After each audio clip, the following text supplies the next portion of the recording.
Hello, I'm Mike Canton, the host and producer of the Soul Pod, and this time my guest is Christiana Leach, aka Madame Dolores. She has been an important arts mover and shaker for decades, a staffer at the Greater Pittsburgh Arts Council, a member of the Not White Collective, a coordinator of art in the airport. But today, our focus is on Christiana as a multidisciplinary creative in her own right. And so here we went. One of the things that I notice is that everybody loves you for what it's worth. Oh my goodness. Yeah, I got such nice comments about you, and I think it's partly your personality, big part, but I think also because you've done so much to help people. Like Byron Nash said, "Oh yeah, she helped me with the gig at the airport," and so Yeah, people let's know keep you straight. in all the things that people need in the artist community. Yeah. But I am going to do something else with you today, and I think it's what you want. And I think back to a video that I had, to a story I read about video games and gender, and it turned out that boys had most of the early video games, and they did not appeal to little girls. And the first really popular one that came out for girls was called "Let's Talk About Me." And so I did say that. I did. So we're going to talk about you. And let's today. hope I'm able to do it. I hope so. Because as you're saying that, I am completely dedicated to the arts community, maybe to a fault. And that's why it's hard for me to talk about me in the work that I do. But, back in the 80s, studying art at all the various institutions, there wasn't any help. I can't even recall arts administrators existing back then. There wasn't resources. You had to be part of a secret kind of group or something. You had to be like brought underneath somebody's wing. So I didn't like that. Actually started with Sun Crumbs. Sun Crumbs was an organization that Christina Springer and I, we ran a transcultural arts organization way back in the 90s. So that was something that we were dedicated. We were dedicated to artists charging the right amount, like teaching them how to charge the right fees. It kind of changed the landscape for a bit because the biggest thing you need to learn how to do is to say no. You got to say no to some opportunities. Even if you're hurting for that opportunity, it has to be the right one for you. It has to fit your needs. It has to fit your income. And I think I've always treated what I do as a profession because both my parents were creatives and they treated it as a profession. I love these back streets. Well, I grew up playing in the alleys. Of course, I love back streets and alleys. I love the country too. I am like, oh God, you remember Marie Osmond's The Osmonds?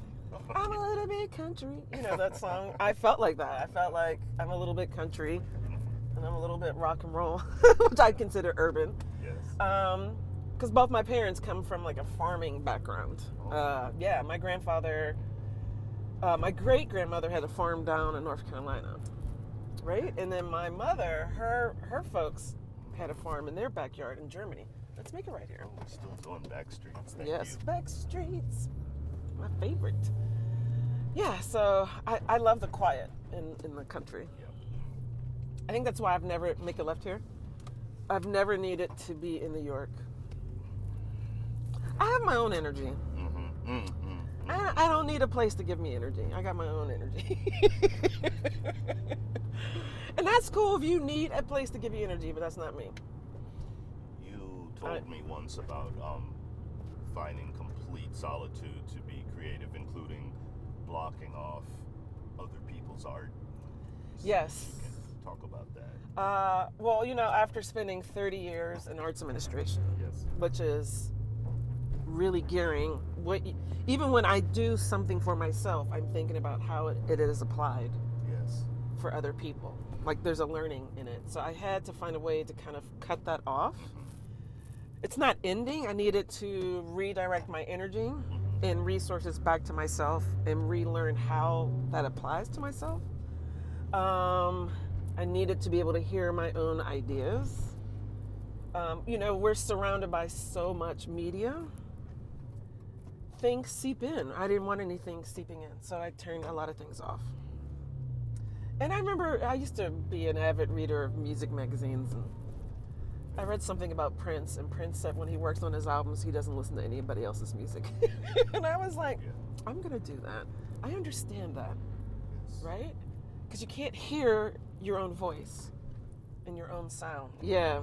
And, with this present project, I really needed it even more so because I had to teach myself things. Yes. And I had to teach myself composing, which has never, besides Herman Soy Sauce Pearl, never really been encouraged. A lot of people that I have worked in music, a lot of them being men, because what I do is non-traditional, the way I approach songwriting. Yes. The way I hear it and the way I express it doesn't fit the A, B, B, B chorus kind of thing, right? So maybe there were more people than just by gender who were telling you to stay in some confines. I didn't find it with women. Is that because women tend to let you express yourself? I If you found wanted to break the rules, it was easier with them. Yeah, or they. Okay. Yeah, I see. think Mhm. maybe we tend to be more experimental. I really don't know. I don't want to block it like that, but I'm speaking about my experience. Sure. Well, I'm just dissecting what you're saying. Yeah, I hate to make it like a gender thing, but that was the experience, right? My dad was super encouraging, right? Because he is a composer. And let's make it right here. He listened to my music and he said, it's an eargasm. That's a real compliment. He said, isn't you that? put everything you grew up listening to in your music. And he said, I don't know how you mixed it, and I don't understand this, but I like it. So everything, jazz, Latin music, punk, funk. I mean, we were surrounded. Let's make a left here. Okay. The 70s was such a great time for music, right? It was such a different energy, and that energy of that time, you can hear it through the music, right? Yes. So 70s and 80s, really influenced by these radical approaches. I mean, let's talk about Kraftwerk. Yes. And how they were played on Whammo. That was just, Tina Marie, Mahavishnu Orchestra, Al Green, all that stuff. Very yummy, tasty. Nobody seemed to stay away from anybody else's stuff. I think when you love music, you love music, right? Yeah. And that was something else, when I was in a band with Herman. Yeah. Pearl, right? Yeah, Herman Pearl. Even the venues, still in the 90s, were a mix, right? You would have punk, funk, and rock in one night. Yes. And it seems very kind of genred. Venues seem very dedicated to a genre. Yes. Not good, not bad, different. Yeah. So I had to turn everything off to kind of figure out how to allow myself the freedom to learn how to compose, make mistakes. And one of the ways I did that is waking up, giving myself 3 hours. It's something that you do in visual art, right? When you are teaching yourself something, you limit maybe your palette, right? It kind of forces you to move forward. Yes. Kind of like Andre 3000 with the flute, right? Yes. You're going further with ideas, right? Sometimes when you limit yourself. Yep. So I gave myself 3 hours.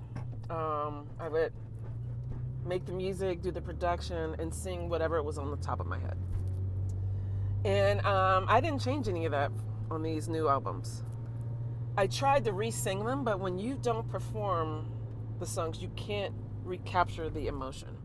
I see. right? You have to be performing. So this is what's really, really different about this project is with so many other. Straight. Yeah, let's go straight. And you're talking about a project that involves 4 albums, right? Yes, 4 Okay. albums, 10 songs each. Mm-hmm. They are short. Some of my favorite composers, I really love French noir, like, the music, Henry Mancini, all this stuff. Like the tracks are 2 to 3 minutes, right? And my ultimate goal is to be a soundtrack composer, right? So I kept that in mind when I was making these songs, right? So, very influenced by sci-fi horror movie soundtracks, right? Really influenced by the music that music supervisors select for a lot of different non-American television shows. Right, and I think it's way more. That's So I was studying this music. Nice. That was the only music I was listening to. And you know who you are, and you no longer have to explain that. And I don't have to defend it. I don't have to do any of that. You do you, and I'm doing me, and I'm having a great time. That's the other part. I was having a blast.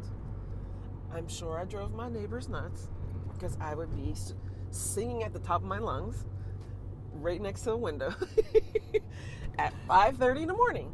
But I was like, these songs are so hilarious.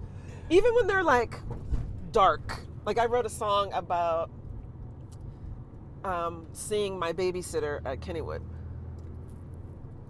And he had tried to sexually assault my sister and I. And so that's kind of like how after from 2016 to now, having almost 1,000 songs and going through them and selecting 10 songs each for 4 albums and recognize this is really about navigating my life on Earth, which is why it's called Navigating Earth. And I had just purchased an iPhone and, I literally was walking my dog in a beautiful snowstorm. And I was like, how am I emotionally going to survive this? Right, I had just started therapy. I knew what was coming. And I'm like, I don't know how I'm going to do this. I'm already untangling my hot messness. Let's keep straight. So as I'm, I get home and I'm like, oh, there's GarageBand. And that's how it started. So when I had a moment or a feeling or, ranging from anxiety to translating memories, right? I would make a song. I feel like you have advice for people who aren't as confident as you, who aren't at this station in life, about self-expression and no fear. So give us a statement on that. How would you encourage people to do what they need to do? I think it calls for a reframing of education, right? And I remember thinking this when I was attending CMU and Tyler School of Art, that rules are made to learn, so you have a skill set, but they're also there to be unmade. Everything that is made can be unmade.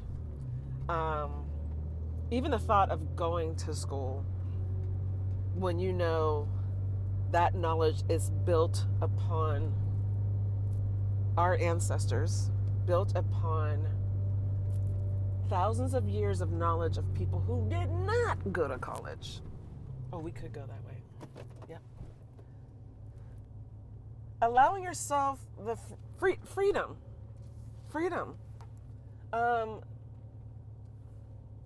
I don't know if people really understand what that word means, right? Too many things tie them up, right? They having to be a certain kind of way, and maybe this is a testament to how my parents raised me. I don't know, but both my sister and I are similar to this. I remember being taught by both my parents, no one has jurisdiction over you and your mind and your body. And really taking that to heart, right? Like, okay, I'll learn this from you, but you're not going to abuse me with it. My approach is like, there's billions of people on this planet. Do I really care that 5 people don't like it? I don't. Yeah. I don't. I'm not going to be held hostage by their lack of imagination. It's their preference, too. There's a lot of things I don't like either. I don't feel a need to tell people if I like or don't like it. Because you know what? You change. What you didn't like yesterday, you like now. I didn't used to like the Rolling Stones. I didn't. I did and I didn't, and then I did again. Right? And so, feeling held creatively hostage by what other people think about you is such a detractor. I would not really think of myself as confident, so that's interesting. Defiant? I think of myself as a worker. I work on it. I work on myself. I work on my art. I work on my craft. I work. To find out more about Christiana's work, please check out her website. And check out my website for more of the Soul Pod. You can also find it at YouTube. And lastly, don't forget my first musical love, The Soul Show, which broadcasts all over the country. Thanks.